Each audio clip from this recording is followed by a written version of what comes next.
Quand j'étais jeune chercheur, on ne se préoccupait pas de limiter notre impact sur les animaux quand on faisait des prélèvements ou même sur l'environnement. Aujourd'hui, on est de plus en plus attentif, et c'est tant mieux, à limiter autant que possible les prélèvements et voire même à plus faire de prélèvements. Alors on travaille depuis 2019 sur la conception d'un nouveau bateau parce que on voulait un navire de station qui soit plus sobre en consommation d'énergie et donc en production de carbone, et qui soit également une manière de revisiter notre manière de travailler sur le milieu marin. Pour qu'un bateau comme celui-là soit vraiment un prototype de démonstration, il ne faut pas qu'on le fasse tout seul dans notre coin. Donc on a décidé de travailler en collaboration avec le lycée d'apprentissage maritime, les conchiliculteurs, les pêcheurs, nous et d'autres scientifiques. C'est un bateau polyvalent.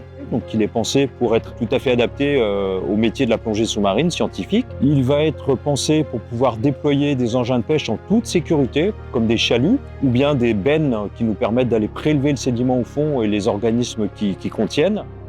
Et puis on va aussi déployer de l'électronique embarquée, notamment pour faire ce qu'on appelle des éco-sondages, c'est-à-dire qu'on va suivre l'évolution des fonds marins et des communautés de poissons et de zooplancton qui sont dans la colonne d'eau. Tout ça grâce à des équipements extrêmement sophistiqués.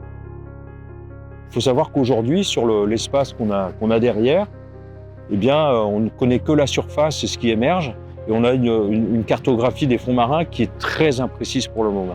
Et notre travail, ça va être de remplir ce vide de connaissances. Les élèves qui sont en train de se former au métier de la mer, ils vont voir qu'on peut faire autrement, qu'on n'est pas obligé d'utiliser les moteurs puissants qu'on a utilisés pendant plus de 50 ans maintenant, mais qu'on peut revenir à des méthodes de navigation qui soient plus douces.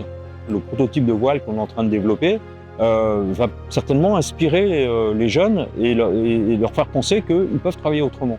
C'est notre objectif, au-delà de la science, et grâce à la science.